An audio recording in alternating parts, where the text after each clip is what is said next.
we are going to discuss about the leaf. Leaf is the aerial, lateral, green and flattened structure. Aerial, as you know that in the plants you can see the leaf in the aerial part of the plant, and it will be laterally arranged, and it is green because of the presence of chlorophyll pigment, and those chlorophyll pigments are necessary for the photosynthetic reactions in the plants, and leaves are very flattened structure. Okay, so if you take the parts of a leaf, the parts of the leaf will be divided into three types. First one is hypopodium, second one is mesopodium, third one is epipodium. Hypopodium, the other name for hypopodium is leaf base. It means this is the base of the leaf. So where does the base attach with the plant? So this attaches leaf to the stem. So the hypopodium will be attached to the stem, whereas mesopodium is also called petiole. It will be the stalk of leaf. You can see in the leaf there will be one long stalk. Okay, that stalk of leaf is mesopodium, and the third one is epipodium, or you can say lamina. So epipodium or lamina is the tip of the leaf. That means terminal part of the leaf. So parts of the leaf will be divided into three types: hypopodium, mesopodium and epipodium. Next we move on to venations. Venations are nothing but it is the arrangement of veins in the leaf.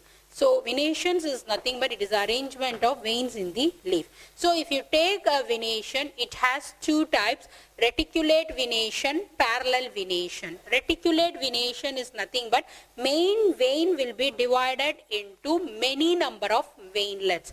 In that we have two types: pinnate reticulate venation, palmate reticulate venation. So pinnate reticulate venation example is mango and hibiscus.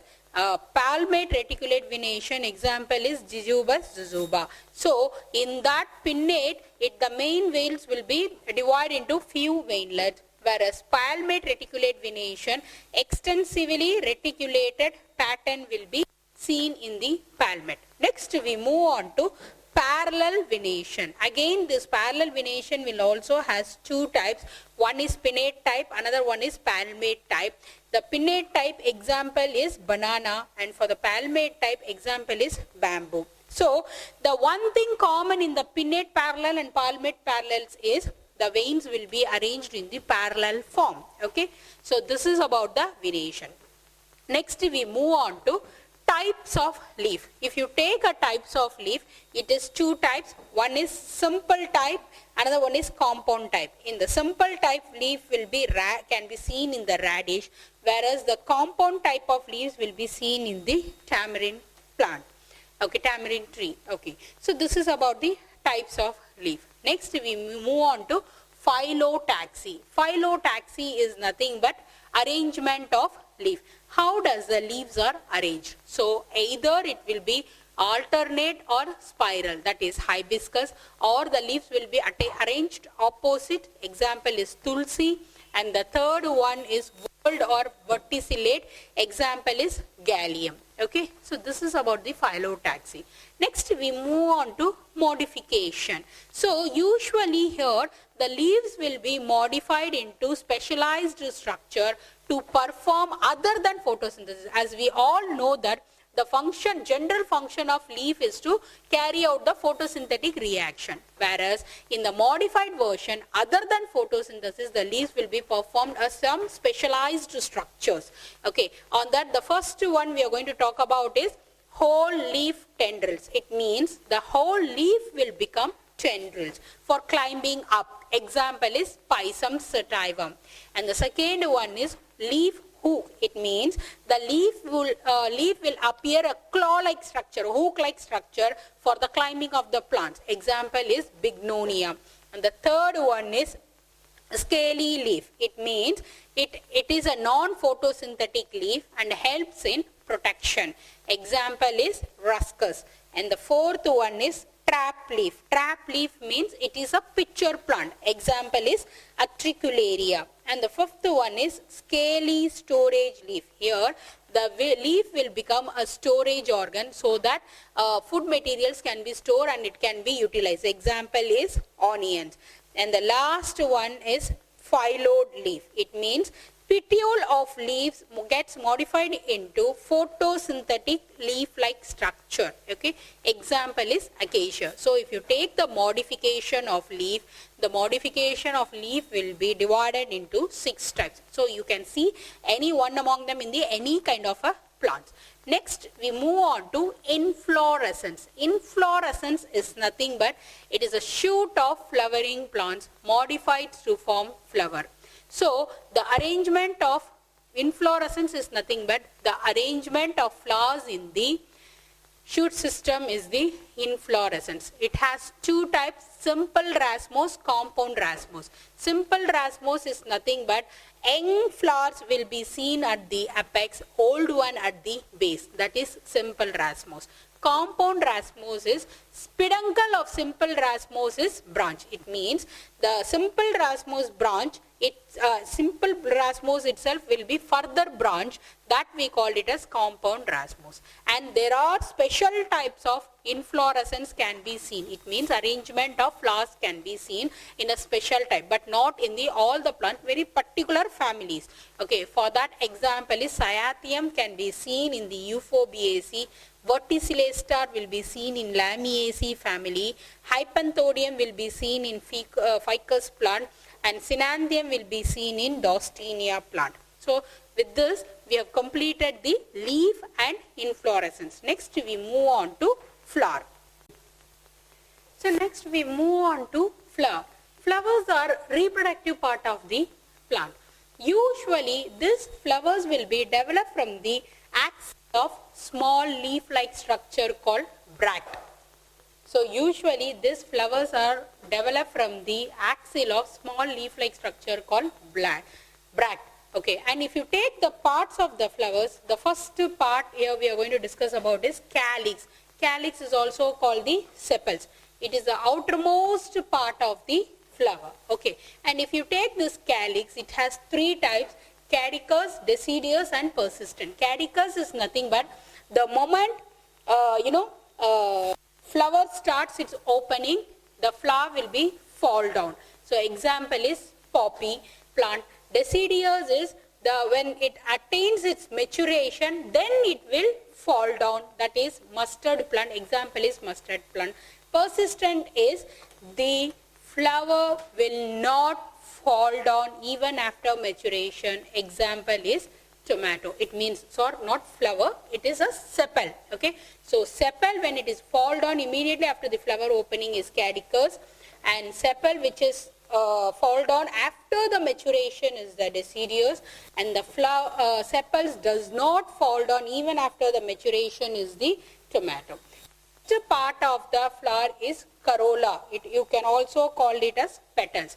This corolla or petal is present next to the calyx. It has 2 types: polypetalous corolla or gamopetalous.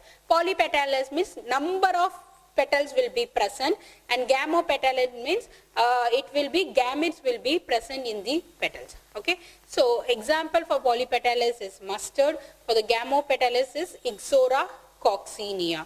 Perianth. Next we move on to the subtopic perianth. Perianth is nothing but when the sepals and petals are not differentiated into 2 different structures, that we called it as perianth. Next is aestivation. Aestivation is nothing but arrangement of sepals and petals on the thalamus. So if you take this aestivation, the first one is valvate. It means sepals and petals will be arranged, each will be close to each other. Example is mustard plant, and that term we called it as valvate. Next is twisted. It means sepals and petals will be overlapped with each other. Example is hibiscus. And the third one is imbricate. Imbricate is nothing but either the sepal will be completely external, the other one will be internal. Example is cassia. And the fourth one is quinchel. Okay, here 2 will be external, 3 will be partially external or internal. Example is cucurbita. And the 5th one is vexillary. Vexillary is nothing but post petal overlaps the lateral petal. So post petal, when it is overlaps the lateral petal, it is the vexillary. Example is Papilionaceae family.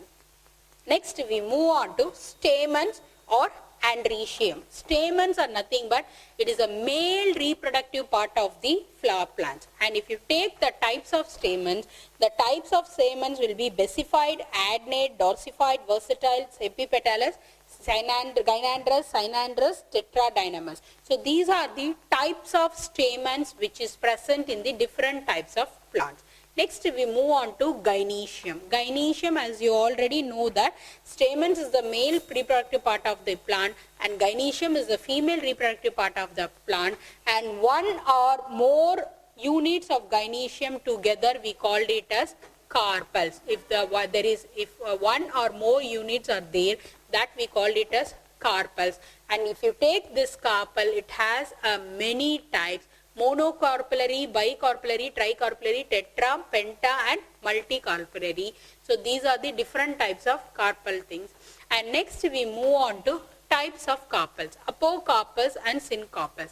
Apocarpus is nothing but two to many carpels will be free from each other is the apocarpus. Syncarpus is two to many carpels, whereas they will be fused is the syncarpus. And if you take the parts of the gynoecium, first part is stigma. As you know that stigma will receive the pollen grains during the pollination. So from the male part to receive the pollen grain, it has to have a stigma. So receiving pollen grains during the pollination is the function of stigma. Next part of gynoecium is style. It is a cylindrical, more or less elongated structure. And the third important structure of gynoecium is ovary. Ovary is the basal swollen part of gynoecium in which ovules are born. And if you take the types of ovary, it will be unilocular, bilocular, trilocular and multilocular. These are the examples which comes under the types of ovary. Now we'll see the fruit. As you know that after the process of fertilization, ovary transforms into fruit. So it is also called ripened ovary. Fruit is also called ripened ovary. There are two types of fruit, that is true fruit and false fruit. True fruit is nothing but fruit developed directly from the ovary is the true fruit. False fruit is fruit developed from any other floral part is the false fruit. So if it is developed directly from the ovary, it is called true fruit. If it is developed any other floral part, it's called false fruit. Example is apple and pear. Okay. And if you take the fruits, it has a simple fruit. First, it developed from the monocarpellary. This simple fruit has different types, that is dry fruit, eukaryotic fruit and succulent or fleshy fruit. Dry fruit, the name itself clearly says the fruit will be dry in structure. So these are the dry fruit: legume, follicle, silicua, silicula. All this comes under the dry fruit. And eukaryotic is nothing but it is also a dry fruit but single seeded fruit. Example for this is Acne caryopsis nut. Acne example is 4 o'clock plant, that is Mirapolis jalapa.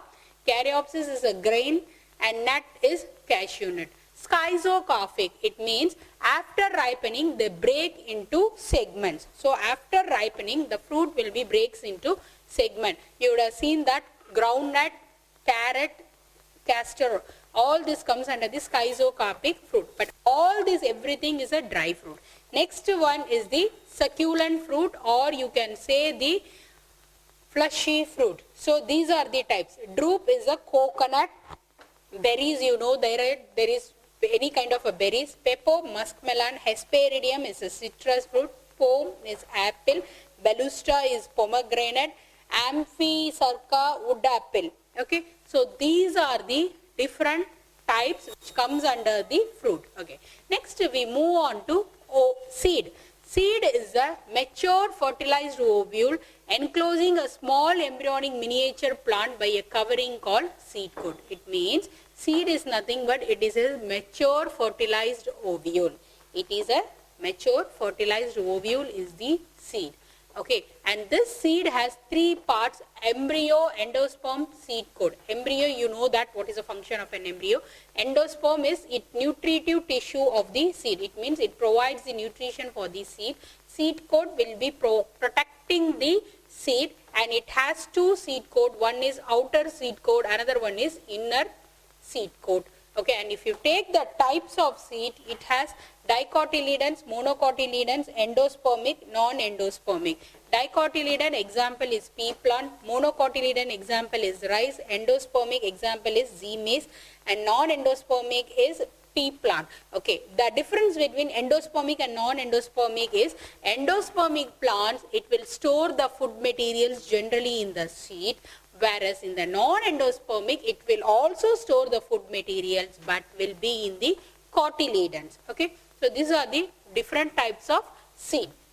Next, how does this pollination is going to occur? There are three methods of pollination is going to be occur. One is anemochory, hydrochory, zoochory. Anemochory is by wind the pollination will take place. Hydrochory means by water the pollination is going to take place. Zoochory is by animals will be the mediator for the pollinations. So with this we have completed the morphology of flowering plants. Thank you.